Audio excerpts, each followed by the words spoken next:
Welcome to Biafra Battle Cry TV. Justice. Honorable Ugochinyere sent strong message to Tinubu. What has Ndi Igbo done to you? You have the power to free Mazi Nnamdi Kanu, but you've deliberately refused to use it. The same way you have freed the miners from the north who were illegally imprisoned, you should also free Mazi Nnamdi Kanu. Now watch. Pleading with the president the same way he reacted and responded to the feeling of Nigerians and international community by discontinuing the embarrassing trial of these minors. He should also listen to the pleas from eminent Nigerians, eminent Igbo leaders, eminent individuals in different parts of the country, lawmakers and so on and so forth, who has at one time or the other called on the president to embark on the path of political solution in the Mazi Nnamdi Kanu case by discontinuing the trial. So you can see by what the president did in the minors case, he has exercised his constitutional power through the Attorney General take under Section 174 thereabout to discontinue any criminal trial, even treason that has a murder charge at any stage of that trial. So now that you have invoked it for this case that we are charged for treason, also invoke that the same Section 174 thereabout in the case of Mazi Nnamdi Kanu by discontinuing the trial. The trial has brought, so it has prolonged the return to the path of peace in the East. It has cost the East so much, it has even cost the country so much. I will commend the president for, it takes a lot for a leader to realize that he has made a mistake and then immediately correct it. So I'm so happy that the president realized that that was a huge national embarrassment, if not international embarrassment, and then moved in to correct it immediately. Even why some hanger on were even trying to justify it for him. This is, you can see why at times leaders get into this part of shame at times, because you have some supporters who are very shameless.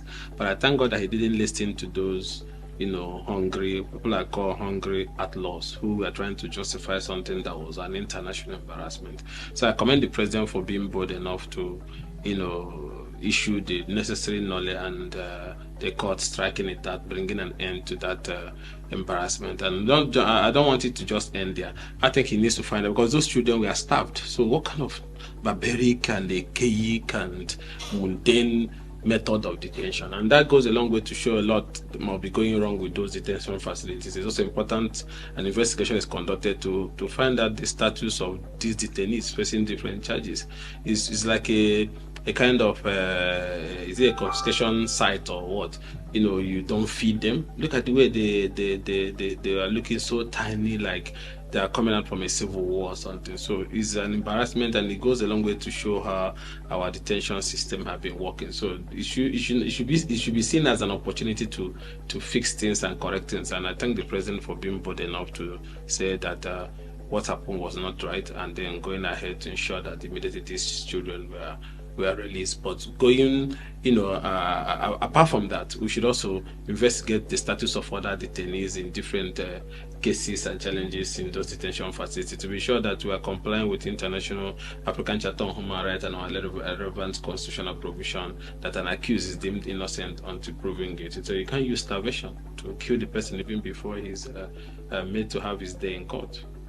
And I think I will join to this by also pleading with the president the same way he reacted and responded to the feeling of Nigerians and international community by discontinuing the embarrassing trial of these minors. He should also listen to the pleas from eminent Nigerians, eminent Igbo leaders, eminent individuals in different parts of the country, lawmakers and so on and so forth, who has at one time or the other called on the president to embark on the path of political solution in the Mazi Nnamdi Kanu case by discontinuing the trial. So you can see by what the president did in the minors case, he has exercised his constitutional power through the Attorney General take under Section 174 thereabout to discontinue any criminal trial, even treason that has a murder charge at any stage of that trial. So now that you have invoked it for this case that we are charged for treason, also invoke that the same Section 174 thereabout in the case of Mazi Nnamdi Kanu by discontinuing the trial. The trial has brought, so it has prolonged the return to the path of peace in the East. It has cost the East so much, it has even cost the country so much. There is so of insecurity, there is loss of life, there is killing, there is destruction going on left, right, and center with accusation and counter-accusation surrounding it. What a listening president will do is to say, okay, let's find a political solution, and which is to discontinue the trial of Mazi Nnamdi Kanu, release him on bail, and then embark on the path for finding sustainable solutions to those security challenges. Remember, under Section 14, the primary responsibility of government is the protection of lives and property. So why do we have government? If government cannot protect lives and property, if government cannot listen to the people, if government cannot do things that can bring stability, then it's not government. So what I'm saying in effect is that this is a government, and they should live up to their responsibility by listening to what the people are asking for. When we had challenges in Niger Delta, when the bombing of oil pipeline, kidnapping of oil workers, killing of oil workers, there's a lot of atrocities that was happening then, whether right or wrong. But government, because they know their responsibility, their economic responsibility and their welfare responsibility, embarked on a peace building effort that led to the resolution of the Niger Delta crisis, that led to the issue of Niger Delta Ministry, different agencies that were put in place, amnesty and so on and so forth, all aimed at finding lasting solution. Even the security and pipeline contract was also given to Niger Delta people, and a lot of incentives that was given to Niger Delta people, and peace returned. And then when you had challenges in North Central, Buhari government was tinkering around grazing route, farm settlement, and all sorts of things, even though some of them people didn't find it funny. Those ones that has to do with taking away people's land, because they believe that some of the businesses that are leading to this conflict are private businesses, so they should be handled the same way private businesses are being. But government still went extra mile further to say, okay, let's see how we can help them as Nigerians to be able to do their business in a way that it is less criminals and so on and so forth. So government did that. Even as bad as Boko Haram issue that has to do with somebody waking up because of whatever belief, killing people, beheading people, that is a heinous crime, bigger than even treason. But still, government went on negotiations at different times. Government went on rehabilitation. Imagine rehabilitating a murderer that enjoys beheading. But government still was doing it because government wants lasting and sustainable solution. Now, issues that were, triggered by injustice and unfair treatment and exclusion and so on and so forth leads to this agitation in the East. Up till now, federal government has not sit down on the table to discuss with Southeast leaders and Southeast youth. This even goes a long way to show that they don't care about what happens to the East. They don't care about us. They don't care whether we'll survive. They don't care whether we are dying or whether we're killing ourselves. In a country that today, whether you like it or not, we are the biggest investors outside our region. How many of the regions have massive investment in other regions? That means the Igbo man is one that even believes in the sustainability of the Nigerian project. That is why he can invest in a zone or a land where he does not come from. So, but just ordinarily sit down and let's find a solution. Because the root cause is also rooted to these issues of exclusion. Injustice that have spanned for decades. And the more you are alienated, the more you tell the ones that are growing that you are not wanted. And that's why you see the result to all this crisis that have brought instability. Now, instead of finding a way to calm nerves and restore it, you go about showing them, I don't care about you. So I'm using this as I'm commending the president for freeing discontinuing the treason charges against those kids. We're also begging him that exercise the same constitutional provision under Section 174 thereabout, and let the Attorney General issue a knowledge and discontinue the trial of Mazi, and especially at the time that the judicial system has made conclusive pronouncement at different times, Federal High Court, different court, that this trial has no legal basis. At least in these cases there have been final pronouncement, but you're still fighting and must prove that he's guilty. That means hate. That means you hate the tribe. Because there's judgments of court that have said, release him. The invasion of his house was an attempt to assassinate and kill him. Everybody saw the day the people invaded. There was no cause for that. And the people were beheaded and killed and massacred in tens. And the man ran for his life. Nandi did not run away or jump there. He invaded somebody's house. Just like the time those murderers from my area, in the name of politics, invaded to attempt to behead me and killed some of my family members. Didn't we flee? At the end of the day, when we were able to survive, Are we going to, even if I was on bail, I should keep the head so that they can cut it off like ancient Greece. So the man have to run to survive. And then the extraordinary rendition is unknown to our law.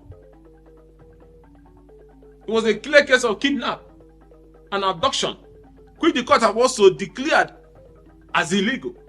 So I've been initiated as even no trial. So why is Nnamdi still in detention? Because he's an Igbo man.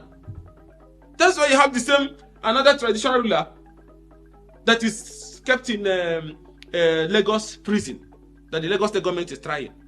Because he said, if you don't stop attacking our businesses, if you don't stop killing our people, we are going to bring help to defend our place. Instead of you dealing with the hate that your people are projecting there in Lagos, that is leading to killing of our people, burning of our businesses, because we are exercising our constitutional right to either vote or choose leaders. You went after the traditional ruler who spoke in defense of their people because they're an Igbo person.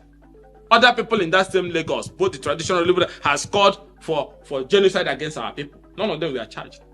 But he now said that if you don't stop burning this market that Igbo people are trading, if you don't stop throwing us into lagoon, if you don't stop attacking our people, that I will invite the ESN to come and defend the people in Lagos. That's what he said. And then all of a sudden, they dump him in court. They are prosecuting him, and they have dumped him in Kirikiri. That our traditional ruler is still in Kirikiri for almost 3 years now or more. They're not ready to prosecute him. Shawolu left him there because an Igbo man.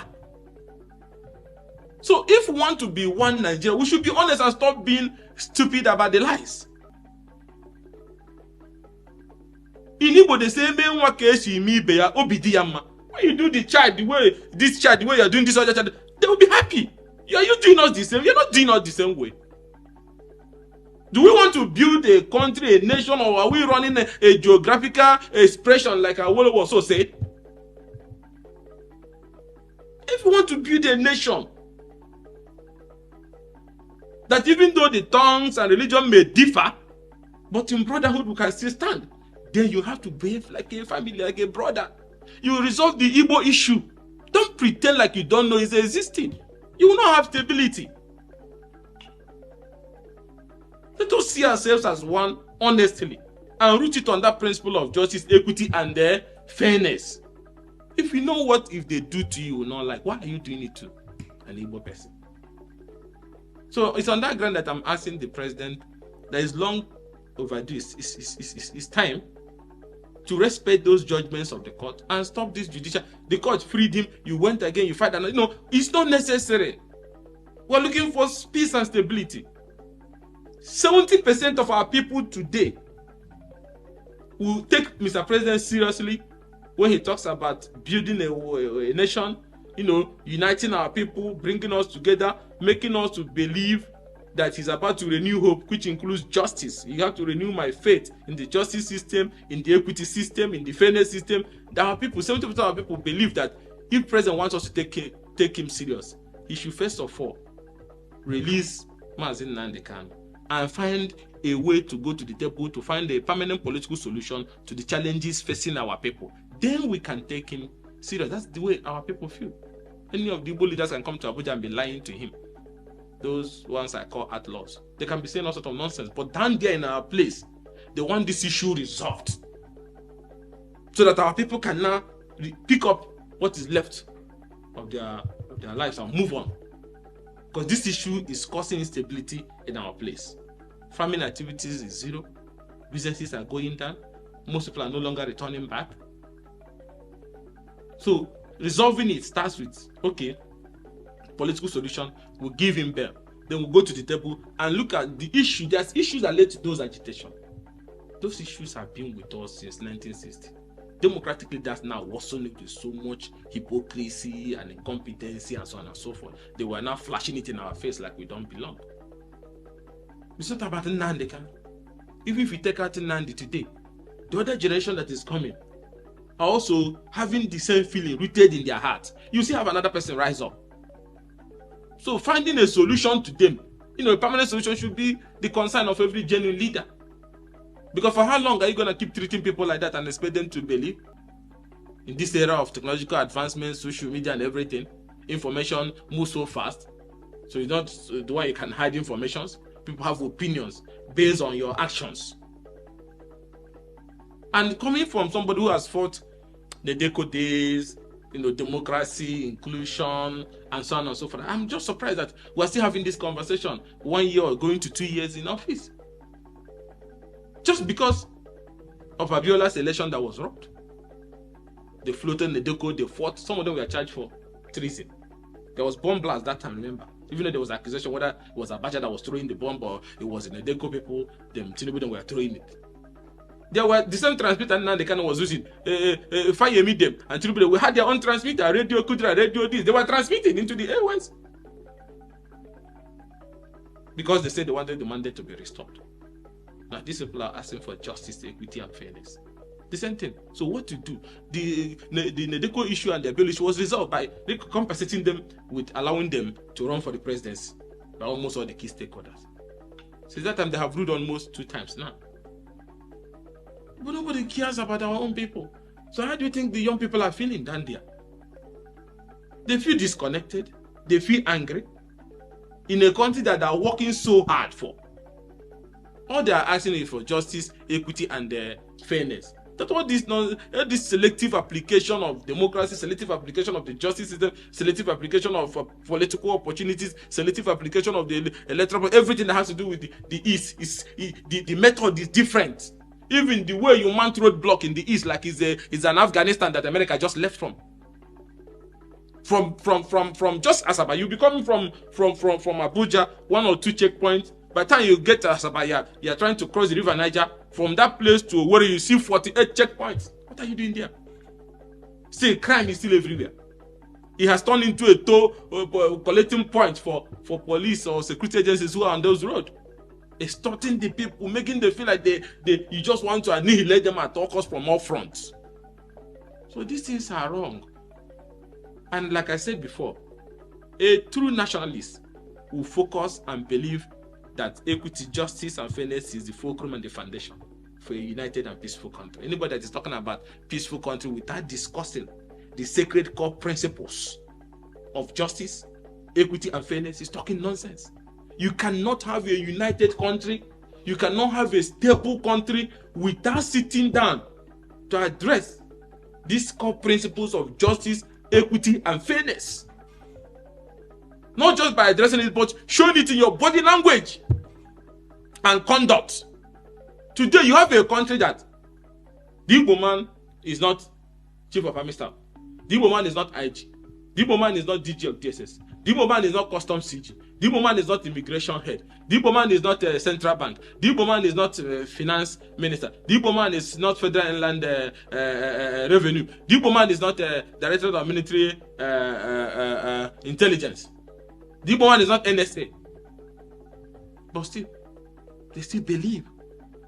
All they are asking is not even you should share those things with them, but restore peace in our place. Consider it a matter of national importance that peace will return to the East.